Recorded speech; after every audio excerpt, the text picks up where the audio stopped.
จุ่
มมันวะดานมันวะมันร้อนอ่ะ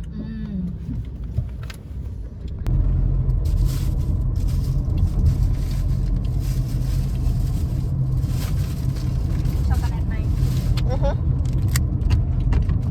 ก็ได้ยินข้าวหรอแต่แถว103อ๋อเห็นปะท้องหมออันนั้นงามเลยเมื่อกี้นี่ที่บ้านเขาผ่านอันนั้นนะหัวน้ำเงินเนาะไอ้เนาะ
เห็นเจียวกินเห็นทับแป้ง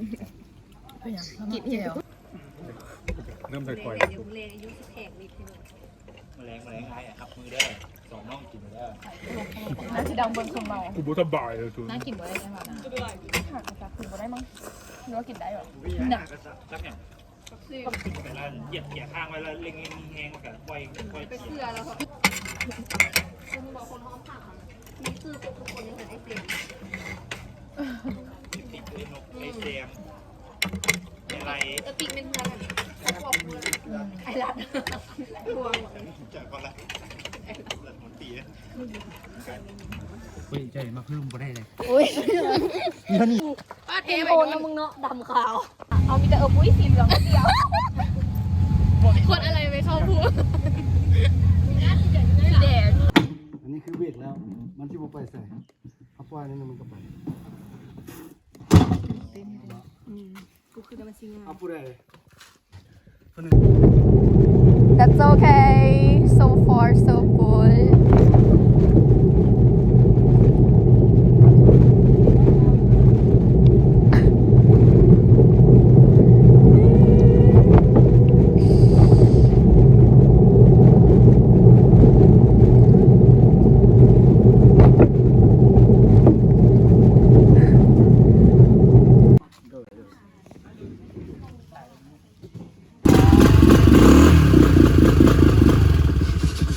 นี่เป็นเกียร์นะมาข้างหน้าเป็นเกียร์ไปข้างหลัง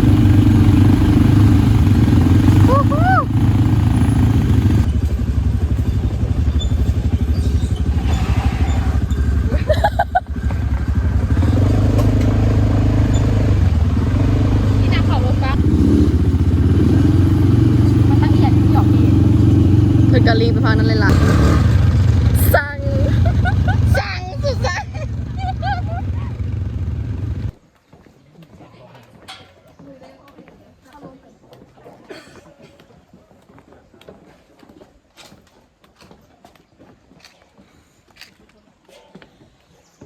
ห็นคนเดียว ถ่ายแล้ว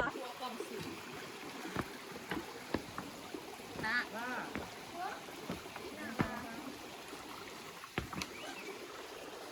อันพูดยืนหน้าด้วยเลย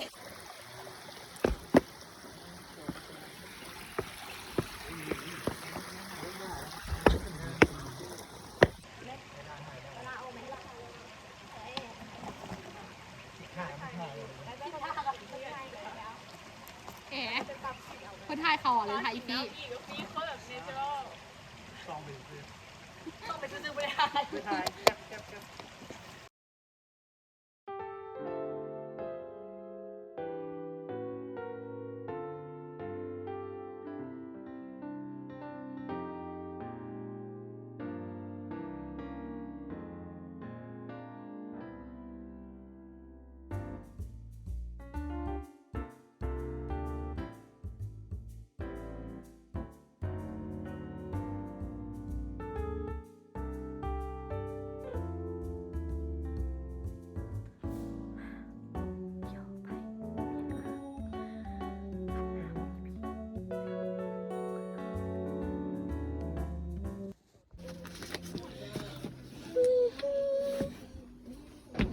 กระเป๋าอยู่ใส่โอ้สภาพห้องหกแห้งอึช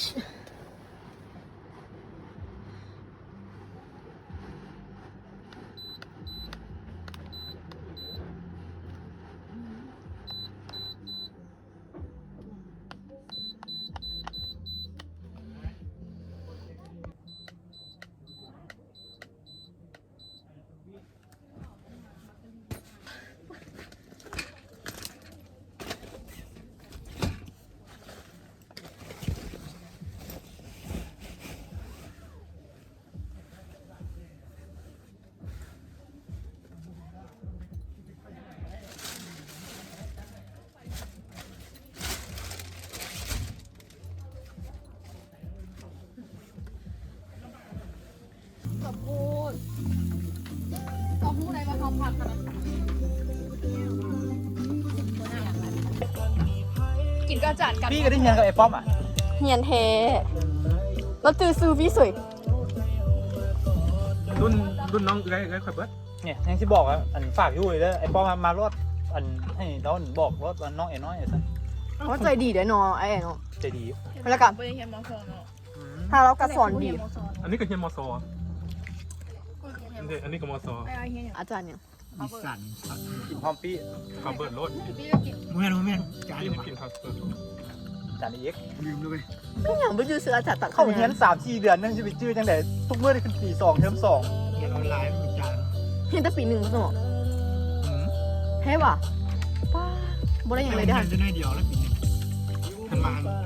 ก็แบบ 3-4 จาน รุ่นเลนมันบอกเนาะ เขาคุยต่างกันซิปเอาไปก่อน บอเรียนปีหนึ่งอันนี้ปีสอง ก็จะสำหรับเป็นรุ่นง่ายเจ็ด รวยแม่ แสดงว่า2กับ3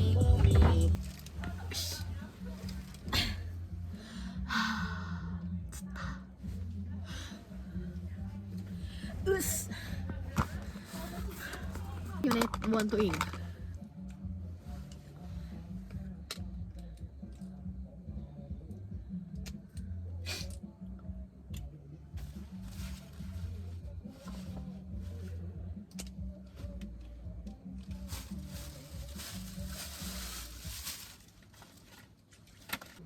เด็กวัดโตแล้วยุงกัด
เจยอน เ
ฮ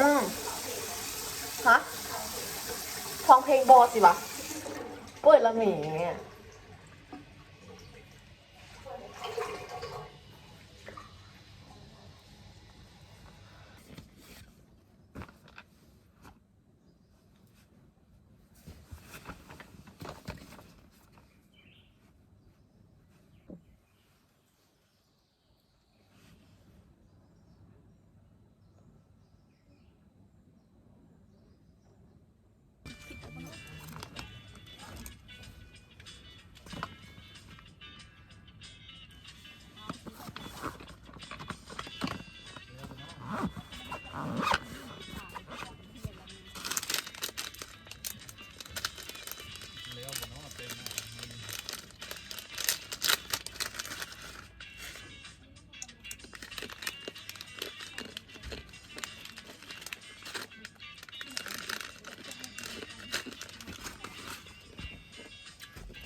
อย่านะเด้มีโกะมีโกะในหนอนนั่นแหละ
ต้องเป็นที่พึ่งของหลายๆคน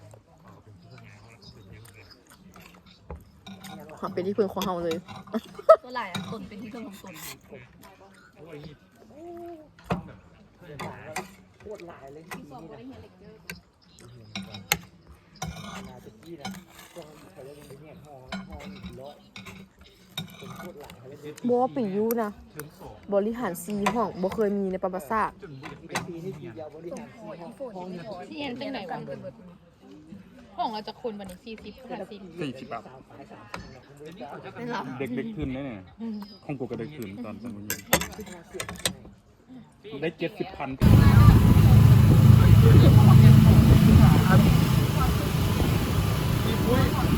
ปุ้ยจะบอกว่าไอ้มึงปิดหัวเลยปะหน้าเลยปะ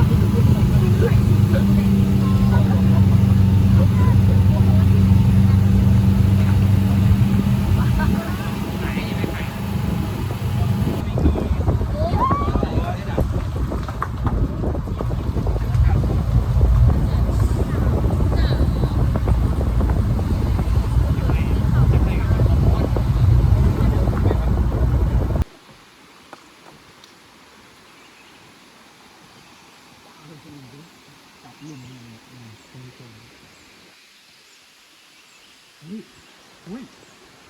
หวานตัวนี้งามอุ้ยหวานตัวนี้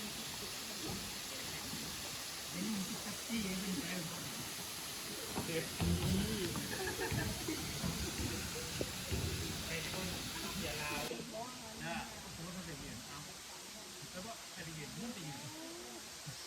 ไทยยืนชื่อไทยมันพูดเป็นหน้า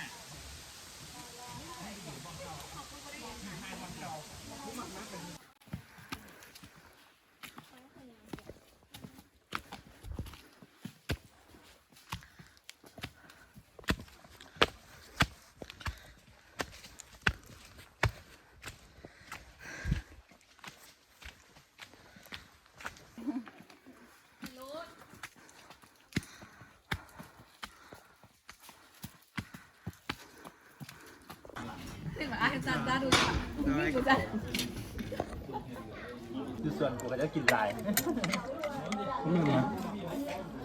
อีด่ามันบ่ให้ตรง ครอบครัวพนักงาน ตัวฝึกร้อง ทันได้นะ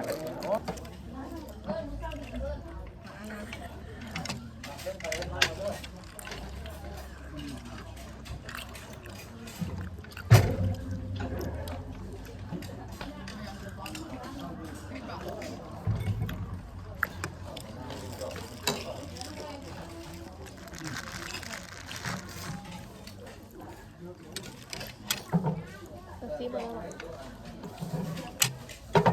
โคก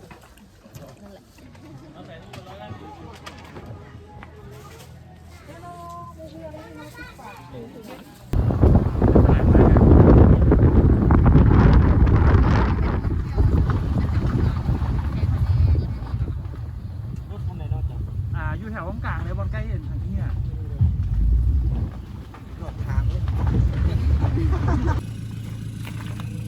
มีจังรถขาดมันด้วย